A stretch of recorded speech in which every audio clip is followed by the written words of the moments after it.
Tervetuloa. Meillä on sponsorina ystävällisesti tänään Suomisen Ari. Ari oman puheenvuoronsa aikana vähän enemmän firmasta toiminnasta. Voinhan Virja oli se, että kaikki ostaa Arille vähintään suklaviskiä päivällä. Ei. Autolla! Selvitään tästä. Sen kummemmitta puheita. Meillä on Sarkkian Pauli Microsoftilta ensin. Puhuu asioista, mä en ymmärrä mitään. Ja Juvosen Vesku puhuu sen jälkeen asioista, mistä mä ymmärrän vielä vähemmän. Ja Ari puhuu asioista, josta mä en siinä vaiheessa tajukaan enää mitään. Pitäkää hauska ilta. Meillä on pari tuntia varattu tähän. Otetaan tauko todennäköisesti Veskun setin jälkeen. Ja verkostoitukaa, tutustukaa uusiin ihmisiin, kysykää hyvin kysymyksiä. Ei mitään, Pauli, palaa. Kiitoksia Jussi. Hyvää iltaa kaikille munkin puolesta. Eli mun nimi on Pauli Sarkia ja hienoa olla täällä pitkästä aikaan, että on ollut liian monta kertaa jäänyt väliin ja on näitä erilaisia harrastuksia tässä torstai-iltaisin, jotka aina vietetään aikaa sitten siinä. Mulla tuli tämä tilaisuus siinä, että me pyydettiin, että joku kertoisi siitä, että mikä toi SharePointin ja Azuren tarina on. Meillä oli vähän SharePoint tai Azure-asiantuntijoista oli vähän pulaa, että ne oli muissa. Täällä on nyt yksi tapahtuma tänään. Mikäs meillä on tänään, Juha? Management Events oli tämmöinen cloud-tapahtuma Finnairilta 6 saakka. Joo. Niin, mut kysyttiin vapaaehtoisia ja mä oon SharePoint-asiantuntija ja on törmännyt nyt asiakkaiden kesken, että enemmän kiinnostaa tämä Azure ja virtualisointi. Ja mulla ei ollut sillä tavalla syytä aikaisemmin, koska mähän on ihan SharePoint-konsultti, niin eihän muuta tietää asioista mitään muuta kuin SharePointista. Mutta nyt totean, että tämä Azure vaan on ja koko tämä pilviratkaisut ja miten sitä pystytetään, niin törmätään jatkuvasti siihen ja on hyvä tietää, mistä se on. Ja tämä puheenvuoro nyt tänään on hyvä mahdollisuus mulle haastaa itseni siitä, että mun pitäisi vähän niin oikeasti osata kommunikoimaan näitä asioita ja osata rupea ymmärtämään näitä. Ja tällä mä pohjustan sitten tätä esitystä. Ja se on aina hyvät aloituskohdat sitten siinä. Eli minusta vähän, eli mä harrastan laskettelua. Se on se, mikä mua pitää käynnissä loppuvuoden, kun tulee kesä, niin mä odottelen, että tulee taas lunta ja pääsen laskettelemaan siinä. Niin se on yksi mun suurimmista harrastuksista. Ja siinäkin yksi niistä parhaista osista on se, että kun uskaltaa haastaa itsensä ja menee semmoisiin paikkoihin, missä järki sanoo, että ei ehkä pitäisi mennä, mutta sitten kuitenkin sanoo, että no mennään sitten ja valmistaudutaan hyvin siihen ja opiskellaan sitä ympäristöä ja sitten lähdetään menemään siitä alas. Ja sitten kun pääsee alas eihin nahjoin siitä, niin on aika hyvä fiilis siinä, että se on se, mitä niin laskettelusta haen. Ja osittain se muistuttaa aika paljon SharePoint-projektiakin. Niin, niin, sit kun lähtee liikkeelle, se on hyvä, sitten se vaan jossain vaiheessa tullaan alas, että alas tullaan aina. Joskus siellä helikopteri käy hakemassa, mutta onneksi ei ole vielä käynyt niin. Ja mä sitten kans, mun lähestyminen SharePointiin on tässä niinku käytön puolesta mieluummin. Eli mä en ole tekninen henkilö. Mun tausta on liiketoiminnasta, myyntiä, markkinointia, ryhmätyötä, esimiestyötä ja siellä sitten aina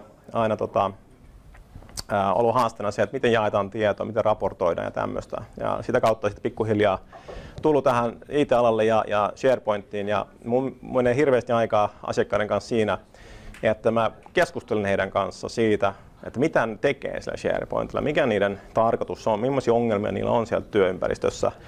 Ja yritän ymmärtää niitä ja käännän ne sitten SharePoint-kieleen, jotta sitten teknisemmät henkilöt sitten voi alkaa toteuttaa sinne niitä ympäristöjä sitten siinä. Eli mä oon siinä, mun mielestä yksi tärkeimmistä vaiheista SharePoint-projekteista on just se valmistelu ja siinä. Ja siinä vaiheessa yleensä ei keskustella siitä, että mikä se sitten on se palvelu, mihin tämä pannaan, että vaan se säästää siihen loppuun. Mutta nyt kanssa huomaa sen, että niitä mahdollisuuksia, miten tehdään sitä työtä, että halutaan laitteella päästä kiinni siihen Azureen tai SharePoint-ympäristöön. Niin Azure tarjoaa siinä tosi hyvän vaihtoehdon lisäksi siihen, että on Office 365 palvelut sit siinä. Sorry to interrupt. Yes. Since your slides are in English, is any part of the presentation going to be in English? No, I was thinking of doing this in Finnish, and my slides are in English. But hopefully you can read the slides and then ask questions, and I'll answer you in English. Eli se, mistä me tänään tullaan puhumaan, on tuosta Azure vähän niin kuin tämmöistä aloitustasolta one-on-one-tasoa ja siitä, että miten sitä, että täälläkin varmasti on ihmiset, jotka on myös vähän uusia tälle Azure-ympäristölle, niin käydään vähän niitä asioita läpi. Ja sitten, että miten sitä valmistellaan se Azure, että me saadaan ne palvelimet sinne, mitä siellä pitää huomioida, se on vähän erilaista kuin oman ympäristön pystyttämistä. Ja sitten vinkkejä siinä, että miten se SharePoint sitten sinne ajetaan. Eli mä en tule käymään läpi sitä, että miten SharePoint asennetaan, koska joku meistä varmaan on sen tehnyt joskus. Ja tästä mä oon sitten saanut apua Juhani Vuoriolta meiltä, Riku Reimalta ja sitten kans Paul Stubbsilta, eli hänen sisältöön on hyödyntänyt tässä sisällössä, että tässä niinku on pääosin lainattua tietoa sitten. Ja Azuressa sitten niin me puhutaan semmoisista käsitteistä kuin virtuaalikoneista sitten, mutta ne ei ole ainoastaan se, mitä me ymmärretään niin kuin meidän Hyper-V-ympäristöistä tai virtuaaliympäristöistä, vaan on ihan selkeästi erilaisia ympäristöjä siellä. Ja yksi niistä suurimmista eroista on se, että meillä on ne datatiedot, eli se tavara, mihin me tallennetaan näitä, niin ne on sitten tallennettu tuonne Azuren storage-accountteihin, ja siellä on sitten näitä datadiskejä käytössä sitten siinä. Me ryhmitellään näitä palveluita sitten näiden cloud-palveluiden kautta, eli cloud services, jotka sitten voidaan ryhmitellä sitten virtuaaliverkkoihin, eli virtual networkkeihin. Ja tämä on sitten tärkeä käsite tuossa, kun me pystytään SharePointia käydään sitä läpi vähän myöhemmin. Eli se, että miten me saadaan ne palvelut lähelle toisiaamme sit siinä.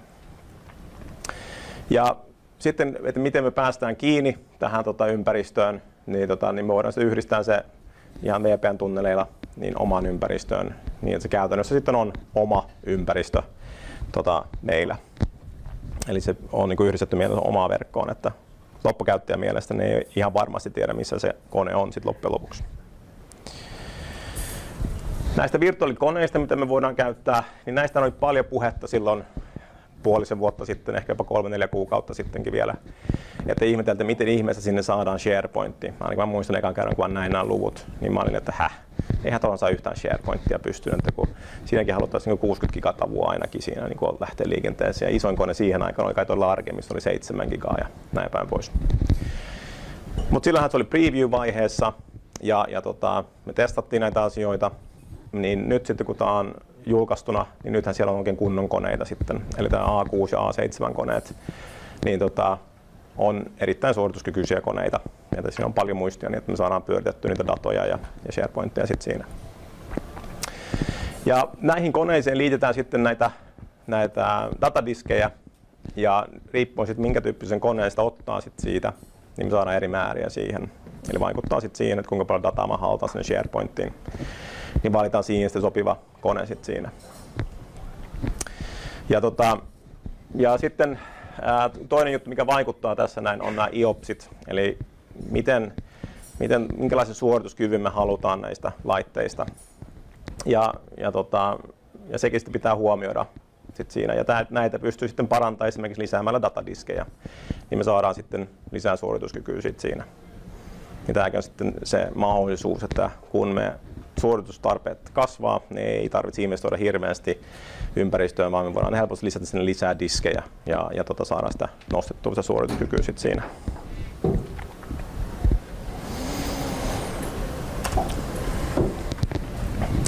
Ja no tässä sitten olisi yksi esimerkki sit siitä, että miten tämmöisen ympäristön voisi pystyttää sit siinä. Ja täällä on nyt sitten ryhmitelty näitä eri palveluita sit siinä. Ja tässä on 2 tärkeää muutosta siinä aikaisempaan on nämä cloud servicet. Eli se, että meillä on tuo Active Directory on myös siellä pilvessä ja siellä on sitten se DNS nimipalveluna. Että me saadaan nimipalvelut vaatimukset siinä, eli SharePoint haluaa jonkun AD:n sinne. Ja mä puhun siitä sitten vähän myöhemmin lisää sit siinä. Mutta sitten myös se, että nämä kaikki palvelut on suositeltu, että ne on samassa tämmöisessä Affinity Groupissa. Eli Affinity Group on ryhmitelmä niitä sun koneita, jotka pitää olla yhdessä samassa datacenterissä tai mahdollisimman lähellä suorituskyvyn kannalta. Eli kun me otetaan käyttöön nämä palvelut, niin me pyritään rakentamaan siinä Affinity Groupi, joka periaatteessa on sitten toi virtual network. Ja me voidaan sitten hyödyntää sitä uudestaan ja uudestaan siellä Azure-palvelussa sitten. Ne luodaan sitten joko sieltä ihan hallintaportaalin kautta tai sitten PowerShellilla luodaan sinne. Ja mutta tärkeää on siinä, että ne varsinkin SharePointin osat, niin ne kuuluisi siihen samaan Affinity Groupiin, että me saadaan se latenssiajat mahdollisimman pieneksi ja se suorituskyky sitä kautta ylös sit siinä. Sitten kun meillä on tämä oma AD tuolla pilvessä, niin sekin on, koska SharePoint käyttää sitä niin paljon, niin me halutaan jatkuvasti tarkistaa niitä käyttöoikeuksia sit siinä. Me ollaan todettu se, että jos me tehtäisiin yhteys tänne on-premise AD:hen, niin se suorituskyky ei välttämättä ole maailman paras sit siinä. Joten parempi sitten on rakentaa jonkin tyyppinen oma uusi metsä esimerkiksi AD:hen, joka on sinne pilveen, jota SharePoint sitten hyödyntää sit siinä. Ja varsinkin sellaisissa skenaarioissa kuin extranetti, niin se on hyvin luonnollista joka tapauksessa sit siinä. Niin sillä tavalla me saadaan se nimipalvelut. Ja sama juttu, toi käyttöoikeudet sit siinä. Sama juttu sitten toi nimipalvelut, eli DNS, niin siinäkin ollaan huomattu se, että kovasti tekisi mieli käyttää nimipalveluita omassa ympäristössä, eli samoja mitä me käytetään sisäverkossakin, mutta se suorituskyky siinä voi kärsiä, että se nimen selvitys voi kestää epämukavan kauan siinä. Niin suositellaan sitten siinäkin, että SharePoint-ympäristöissä niin otetaan myös käyttöön DNS-palvelin sinne Azure-ympäristöön siinä. Sitten yksi kova juttu, mitä me ollaan kovasti puhuttu Azuresta, on tämä, että kun ne on pilvessä, niin ne on aina pystyssä sitten periaatteessa. No, eihän se nyt ihan totta ole sitten kuitenkaan, että se pitää sitten vaan suunnitella sinne. Eli kyllähän se on siellä pystyssä, mutta se pitää huomioida. Eli jos sulla on vain yksi palvelin siellä ja se palvelin kaatuu, niin sittenhän se sammuu jostain syystä, vahingossa joku sammuttaa sen, tai sun pitää päivittää se, niin sulla on vaan se yksi käytettävänä sitten siinä. Niin siellä on sellainen käsite kuin availability sets ja update domainia sitten Azuressa, ja ne kannattaa sitten huomioida siinä, kun suunnittelee sitä. Ja nämä määrittelee sen, että nämä on niin kuin kahdennettuja palveluita, nämä kaikki palvelimet sit siinä. Eli kun me tehdään niitä päivityksiä siellä ympäristössä, kun siellä Azuressahan on se palvelu, että me päivitetään niitä niin sanottua rautaympäristöä sit siellä. Ei niitä fyysisiä Windows-servereitä tai SharePointteja tai näitä, vaan sitä itse ympäristöä. Niin jotta me saadaan se high availability siinä, niin sitten kannattaa suunnitella tämmöisiä availability-settejä sitten, että yhdistää niitä, jakaa niitä palveluita paremmin. Ja tätä voi sitten ajatella sillä tavalla, miten ennen vanhaa, että meillä oli räkeissä eri samantyyppisiä palvelimia, jotka oli kahdennettuna, jotta se jos yksi räkki tippui pois, niin sitten se toinen voi ottaa vastaan ne hommat sitten siinä. Ja sitten kanssa kuorman jakauksessa, niin me saadaan tämä ohjattua liikennettä sitten tähän näin. Eli se Azuressa on se oma kuormanjakaus, mitä me voidaan pystyttää sinne sitten. Ja se kuormanjakaus on hyvin yksinkertainen round robin periaatteella, niin jakaa sitä tasaisesti sitä liikennettä sit siinä. Eli sen enempää siellä ei pysty ohjaamaan sitä kuormanjakausta tällä hetkellä siinä. Niin eli jos jostain syystä joku näistä koneista on sitten esimerkiksi päivityksen yhteydessä, niin me saadaan sitten nämä palvelut koko ajan siinä sitten tarjoamaan siinä. Niin kuin mainitsin tuosta noin, niin tämähän koskee vain sitä virtuaaliympäristöä siinä, sitä, joka hostaa ne koneet. Mutta sitten se itse Windows-serverit, Active Directory, SQL-serverit, SharePointit ja kaikki nämä, niin ne on sitten käyttäjän vastuulla, eli asiakkaan vastuulla. Eli niitä pitää sitten päivittää ihan niin kuin ennenkin. Eli se on se yksi suuri ero Azureen ja meidän SharePoint Online-palveluun, missä ei tarvitse yhtään huolehtia siitä SharePointin päivityksestä ja ylläpidosta sit siinä. Ja näin.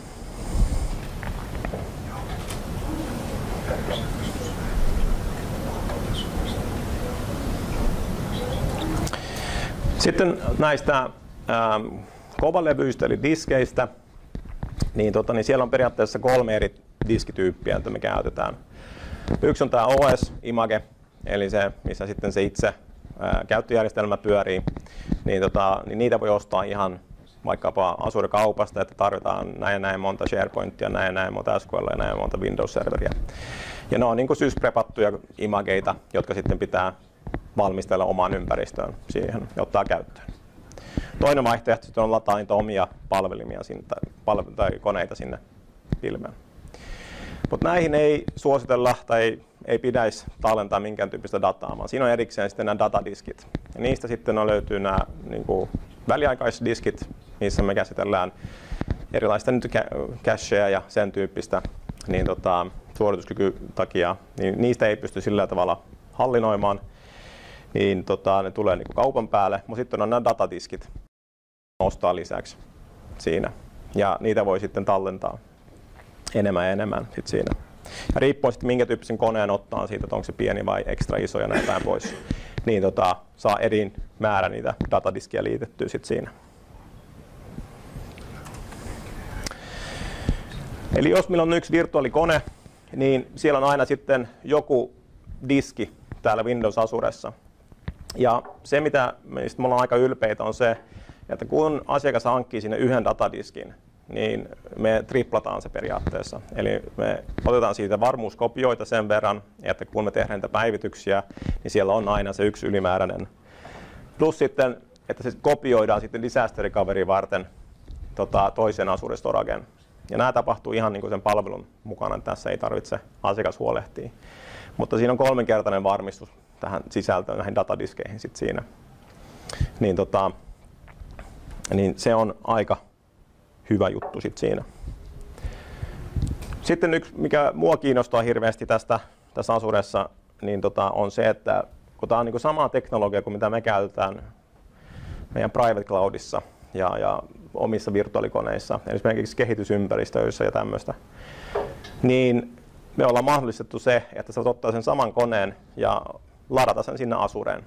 Että se ei tarvitse konvertoida sitä mihinkään muuhun muotoon sitten siinä. Eli sen takia Azure on erittäin suosittu tai toimiva kehitysympäristöissä ja testiympäristöissä sitten siinä. Itse vastaavasti kun se on testattu ja tehty jotain sille Azuressa, niin jos halutaan, niin yhtä helposti voidaan sen tuoda takaisin sitten siihen omaan ympäristöön. Eli hyvin saumattomasti pystyy sitten siirtämään sitä tietoa ympäristöjen välissä sitten siinä.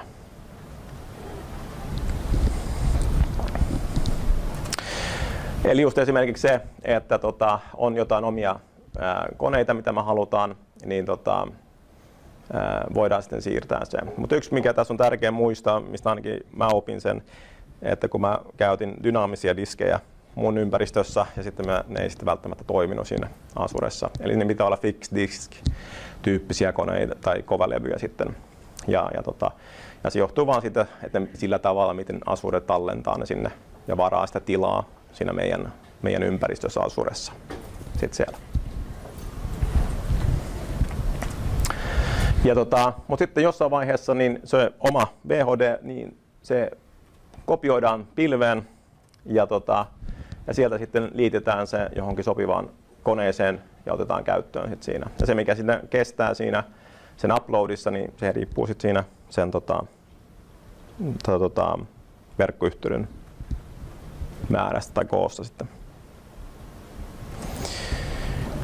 No miten sitten SharePoint tässä Azuressa? Eli tuossa oli hyvin nopein läpikäynti sit tosta, miten se Azure ihan hyvin korkealla tasolla. Ja meillä on aika hyvät tekniset tiedot windowsazure.comissa, että miten voi kaivaa sinne enemmän tilaa sit siinä. Mutta sitten se, mikä ehkä meitä kiinnostaa enemmän, on se, että miten se SharePoint sitten viedään sinne Azureen. Ja siinä on periaatteessa 4 vaihetta. Eli ensiksi se on, että meidän pitää luoda se Azure-ympäristö sinne. Eli siellä pitää luoda se virtuaalinen networkit, nämä Affinity Groupit ja storage accountit ja näin päin pois. Ne pitää määritellä sinne. Ja sitten kun meillä on se ympäristö, joka on valmis ottamaan vastaan niitä palvelimia siellä, niin sitten meidän pitää sitten luoda ne palvelut. Ja ne palveluthan, mitä me tarvitaan, on sitten ne periaatteessa nimipalvelut ja AD:t ja näin päin pois. Niin luodaan ne sinne, ihan niin kuin pystytään oma ympäristökin sit siinä. Tähän sitten kanssa, tietenkin jos me halutaan saada se verkkoyhteys, niin määritellään se verkko, miten se saadaan yhteys on-premise-verkkoon ja näin päin pois. Ja sitten kun meillä on se ympäristö, niin sitten ne SQL-serverit pitää luoda sinne ihan niin kuin tavallisestikin. Eli ilman SQL ei ole SharePointia. Ja sitten jossain vaiheessa niin meillä on sitten ne SharePoint-serverit. Ja kun ne on sitten kopioitu sinne ja käynnistetty, no sitten ne alkaa sitten itse työ SharePointissa. Ja se on iso pallukka tuosta noin, ja siihen mä en sitten mennä ollenkaan, että miten se konfiguroidaan sitten, koska meitä on täällä 21 henkilöä, niin meillä on varmaan 21 mielipiteen sitten, miten se tehdään. Niin sitten siinä. Eli jos me nyt katsotaan, miten se voisi pystyttää, niin tässä nyt yhdistetään sitä, mitä puhuttiin aikaisemmin, että meillä on tämä availability-settejä siellä. Eli me haluttaisiin aina kahdentaa sen SharePoint-palvelut sit siellä. Ja tämä nyt on esimerkki tämmöisestä tuotantoympäristöstä tai tämmöisestä laajemmasta ympäristöstä. Jos on vain testikäyttöön, niin ei se tarvitse olla näin iso sitten siinä. Mutta yksi, mitä me ollaan ajateltu tuosta on se, että meillä on tässä nyt on laitettu nämä subnetteihin nämä eri tasot, että me saadaan sitä liikennettä ohjattua siellä. Ja nämä kaikki koneet, jotka liittyy SharePointiin, ne on sitten näitä vähintään large-koneita, eli 7 gigaa muistia lähdetään liikenteeseen siinä. Ja sitähän pystyy sitten kyllä kasvattamaan sitten siinä. Ja se, mikä tässä on tärkeä muistaa, kun pystytään näitä, on se, että se virtuaalinen network pitää olla hyvin tarkkaan mietittynä ennen kuin ruvetaan ottaa niitä käyttöön, koska sen muuttaminen jälkeenpäin ei ole tässä tilanteessa hirveän järkevää tai helppoa. Et se on periaatteessa sitten, että jos se menee pieleen jostain syystä tai halutaan muuttaa sitä, niin sitten pannaan uusi ympäristö pystyyn ja rakennetaan uudestaan sinne. Eli ei ruveta niin kuin fiksaamaan sitä olemassa olevia virtuaalinen networkia ja silleen. Eli suunnitellaan se tarkkaan se käyttöönotto sitten siinä.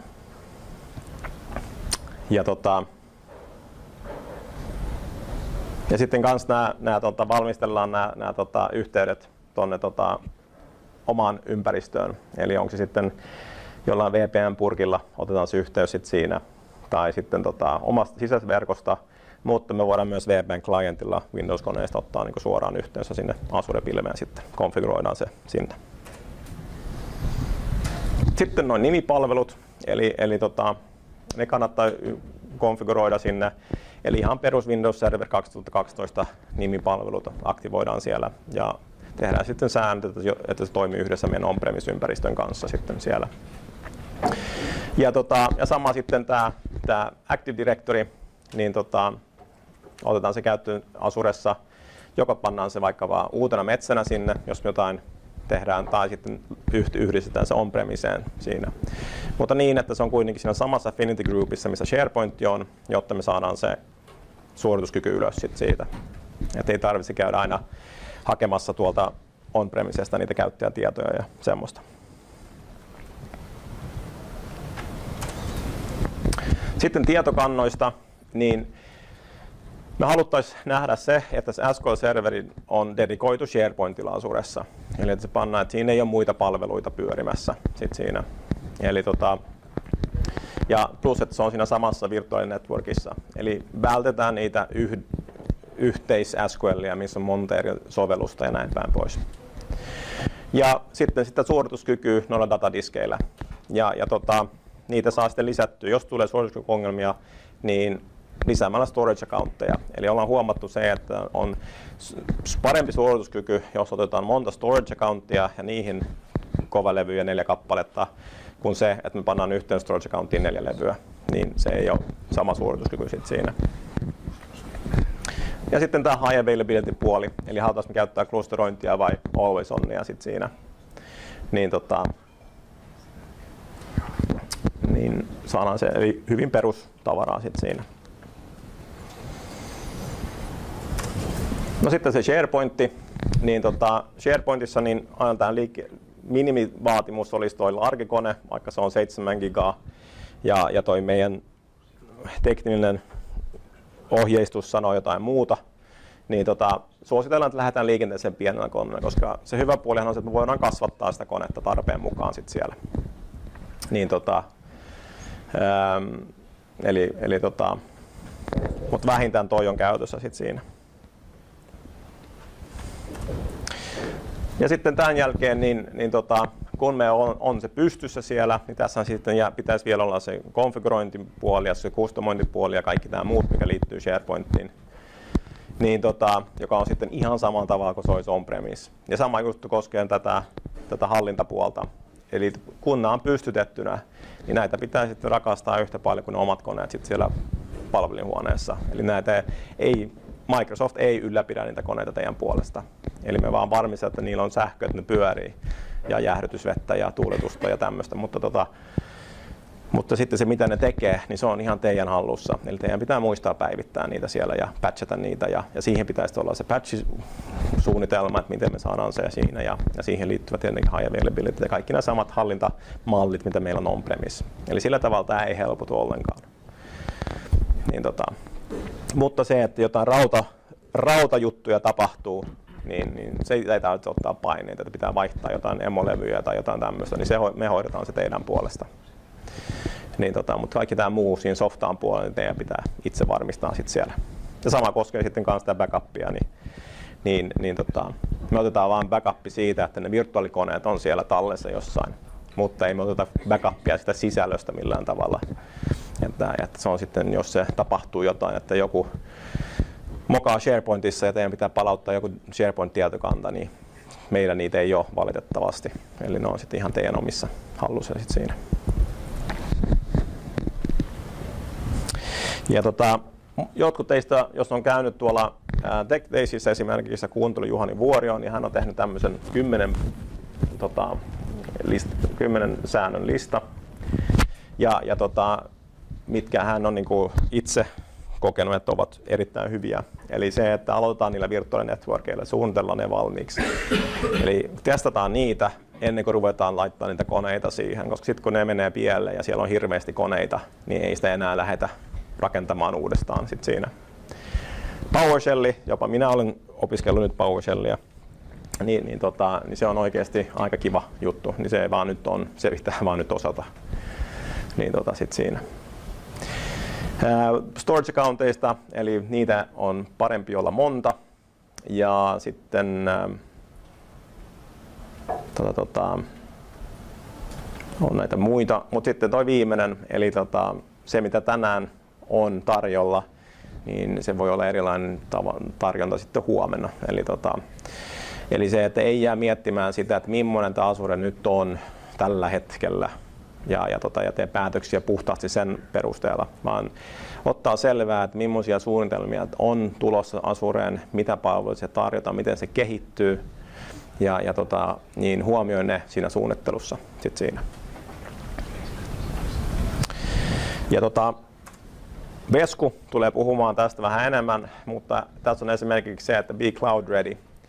Eli jossain vaiheessa se vaan tulee eteen, että joko siirrytään kokonaan ratkaisut SharePoint Online-palveluun, tai sitten me siirrytään nämä meidän ratkaisut Azureen, on-premisesta Azureen. Niin valmistaudutaan nämä kaikki meidän SharePoint Online-työt sillä tavalla, että ne on mahdollisimman pilviyhteensopivia jo siinä. Eli periaatteessa konfiguroidaan mieluummin kuin räätälöidään sit siellä.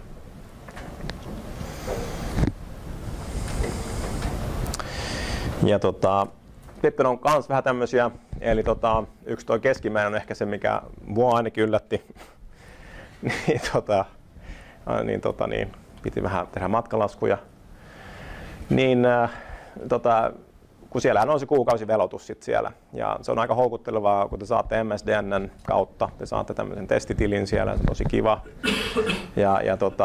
Mutta sitten jossain vaiheessa se loppuu se testiaika, ja sitten ne kysyy, että nyt on resurssit käytetty, haluatko ostaa lisää vai mitä me tehdään, ja sitten mä olin jossain vaiheessa paljon, ostetaan lisää, mun pitää jatkaa tätä. Ilomielinen jatko sitä, siirrettiin sitten rahaa vasemmasta taskusta oikealle. Niin siellä, niin, tai itse asiassa se oli kyllä yksi toinen tasku, joka maksoi, mutta oli vähän tylsää. Eli ihan pakko kommentoida mun mielestä kysymys kuuluu, että miksi se on niin? Miksi se PMS-stoppaus ei valtata laskutusta? Mun mielestä se on hirveän hyvä kysymys, pitäisi kaikkien partnereiden ja asiakkaiden kysyä, että toihan on tosi kysymään, miksi Microsoft toimii tuolla. Sitten kun me ruvetaan miettimään, että miksi me toimitaan sillä, niin se johtuu siitä, että koska se VM on siellä, ja teillä on PowerShell, ja te voisitte käynnistää niitä VM:iä milloin tahansa etänä, niin niissä hosteissa, missä nämä koneet itse asiassa on, niin niillä täytyy olla varassa sitä kapasiteettia. Eli tavallaan niin kun, nyt kun se VM on siellä lähtövalmiina ja te hallinnoitte sitä, niin meidän pitää ymmärtää, että se voi lähteä päälle ihan milloin tahansa. Ja loppujen lopuksi sielläkin on vaan palvelimia siellä taustalla. Eli nyt sitten kun te eksportoitte sen PowerShellillä, deletoitte sen koneen, niin siinä vaiheessahan se tulee tehdä omalle levylle. Sitten jos se pitää uudelleen puskea taas päälle, niin voitte taas importoida sen sinne VM niin Azureen ja se menee taas jollekin toiselle koneelle. Eli tavallaan niin se syy tuossa on tavallaan se kapasiteetin hallinta. Jotta voidaan varmistaa sitä, että jos kaikki ne ihmiset, kenellä on stopattuna VM siellä palvelimella, laittaa yhtäkkiä sen päälle, niin muista ei lopu. Se on tavallaan niin se looginen syy siellä taustalla, mikä ehkä on vähän huono tekosyy, se voisi toteuttaa monella muullakin eri tavalla, mutta silti. Tähän asti se on toiminut ainakin. Mä ainakin muistan sammuttaneen toinen. Siitä hetkestä eteenpäin, kuka ikinä manageri tai joku maksoi sen kasvun, niin voisi tehdä enää. Nyt jos joku miettii sitä, että haluaa säästää rahaa ja tilipäivä on kaukana vielä, niin voi tehdä niin kuin minä tein syksyllä. Mä aina deletoin perjantain kello 17 kaikki ja laitoin maanantaina takaisin pystyyn, koska kukaan niitä viikonloppuna töitä kuitenkaan. Säästettiin siinä noin 20 pinnaa kuukausikuusta. Nyt meillä on koneita, missä kun mä menen verkkokorttien asetukset ja lukee Local Area Connection 24, koska se detektoi uudestaan kaikki tietyt IP-asetukset joka kerta, kun sä luot sen uudestaan. Se on käsin rovissa vaan kaikki asetukset. Se ei ole ehkä ihan maailman paras tapa kuitenkaan suhteessa kustannusta säästää. Ja niitä löytyy sitten paljon kyllä tuommoisia skriptejä sit siinä, että miten sen saa rakennettua uudestaan sit sinne helposti ja näin. Ja siinä. Tuossa sitten tässä materiaalissa niin on tämmöinen pohjoismainen Telenori, joka siirtyi testiympäristönsä niin Windows Azureen, eli niiden piti siirtyä 2007-2013 ja huomasivat, että 2010 välimaasto siinä oli vähän kallista tehdä, niin toteutti sen sitten pilvessä siinä. Mä en nyt tarkalleen muista kuinka paljon siellä oli, mutta siellä oli ihan hirveästi niitä. Tuossa on yksi pieni kuva niistä millainen ympäristö se on, mutta siinä oli terätavuja dataa sitten siinä. Ja tää löytyy sitten tää ratkaisu enemmän kuvattuna sitten siinä. Niin löytyy tuolla Windows Azure.com, Home ja Case Studies. Niin eli tää on ihan oikeasti toimiva nyt, vaikka se onkin ollut testissä jo pitkän ajan ja nyt on ollut sitten previewissa tuossa viimeiset kuukaudet tuossa noin sitten. Ja se mitä mulla sitten tavallaan on tullut tästä, niin se on se, että tämä Azure on kyllä, se on tulossa ja siinä on hyvä alkaa tutustua nyt niihin kaikkiin, mitä nämä Affinity Groupit ja Virtual Networkit ja Virtual Machineit ja diskit ja nämä kaikki tarkoittaa ja mitä ne merkitsee, koska sillä on sitten kuitenkin vaikutusta niihin ratkaisuihin, mitä me suunnitellaan sitten siinä. Ja ainakin osataan osallistua siihen keskusteluun sitten jatkossa sitten siinä. Tämä Azure-ympäristö on ihan oma juttunsa, siinä on paljon mahdollisuuksia myös tehdä bisnestä sen ympärillä, niin ilman muuta, niin jos ei vielä ole tutustunut tähän ratkaisuun, niin kannattaa siihen mennä. Sitten kun siinä on niitä kikkailuja, joita pitää huomioida, niin se on hyvä tutustua niihin, ja Vesko tulee jatkamaan sit siinä, että miten esimerkiksi SharePointin kustomointia kannattaa tehdä sitten tässä pilvimaailmassa. Kiitoksia. Joo, kysymyksiä? Voitko heittää muutaman myyntiargumentin, jos asiakkaan kanssa miettii, että kannattaisiko tämmöinen ympäristö perustaa tuonne Azureen vai ihan niin kuin omaan konesaliin? Niin mitä asiakkaalle kannattaa sanoa? No, yksi on se, että ei se ole pakko siirtää sinne Azureen, että mitä siinä oikeasti haetaan, koska siinä tulee sitä monimutkaisuutta sit siinä. Mutta varsinkin sitten, jos siinä on laaja tämmöinen niin kuin testiympäristö hallinta siinä, niin silloin Azure on hyvä paikka sit siinä, koska ne voi aina pyöräyttää käyntiin ne valmiit ympäristöt sitten kun sitä tarvitaan. Sitten siellä maksetaan vaan sitä käytöstä. Toinen argumentti sitten on siinä, että jos koetaan, että esimerkiksi internetissä on paljon epävakautta, mutta sillä tavalla, että siinä on paljon vaihtelevaa kysyntää nettisivuilla, niin sitten Azure voisi olla siinä hyvä vaihtoehto sitten siinä. Onko Veskulla Juhalla hyviä myyntiargumentteja? Onko Juha vielä lähti? Toi oli mitä se viimeiseksi sanoit, varmaan se paras. Et perinteinen, jos mietitään internet-facing siteja, niin kvartaaleittain siellä on se yksi päivä, kun nämä klassiset isot yritykset julkaisee tuloksensa. Ja se piikittää yleensä noin 6-10-kertaiseksi, voi olla itse asiassa huomattavasti suurempi, 30-kertainen se kuorma siinä yhtenä päivänä. Ja sitten se kysymys kuuluu, että minkä päivän mukaan me skaalataan ja suunnitellaan tämä ratkaisu.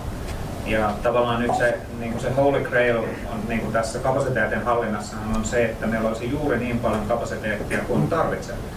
Ja tavallaan Azurehan antaa siihen työkalut. Ne on vielä vähän niin piilossa PowerShellien takana, mutta se tavallaan kertoo koko ajan, että nyt on näin ja näin paljon niin on kuormaa, me voitaisiin sen mukaan sitä automatisoida. Lämmätään lisää portteja rinnalla.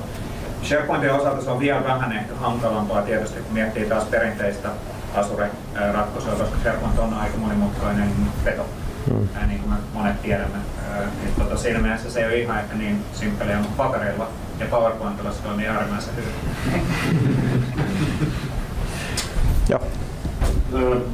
Tämmöinen lisensointitekninen kysymys, en tiedä otattu vastaan ja saatu vastaan, mutta kun Azuresta kuitenkin saa ostaa niin kuin Windows-serveriä ja SQL-serveriä niin tunniin, se on ihan hirveän näppärää, jos sitä SharePointiakin saisi jotenkin niin lisenssoinnilla tai vastaavalla sen sijaan, että pitää omistaa niitä se koko lisenssi. Onko siihen jossain vaiheessa tulossa jotain parannusta? Voi olla, voi ei olla. Mä oon SharePoint-konsultti, eli mä en lisensoi.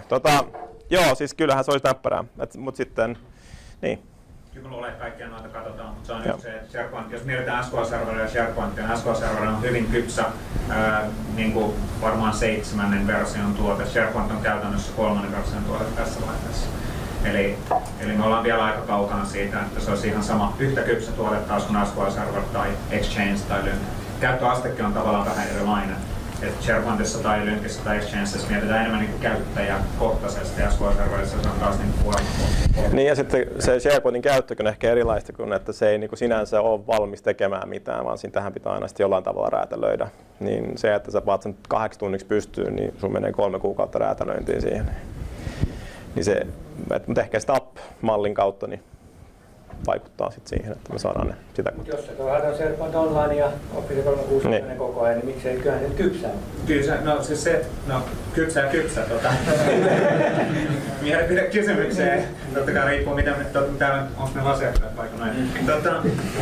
Niin tää oli asiakastilaisuus, tää ehkä on sisäinen keskustelu, tai partnerikeskustelu, mutta siis ihan totta, että kyllähän Office 365 on se on taas se, missä niin lähdetään siihen, että otetaan asiakas kerrallaan ja accountti kerrallaan ja sitten taas menee, mutta se on niin vähän erilainen ajattelu taas kuin SQL-serverissä, missä niin kuormapohjaisesti voidaan tehdä sitä laskutusta.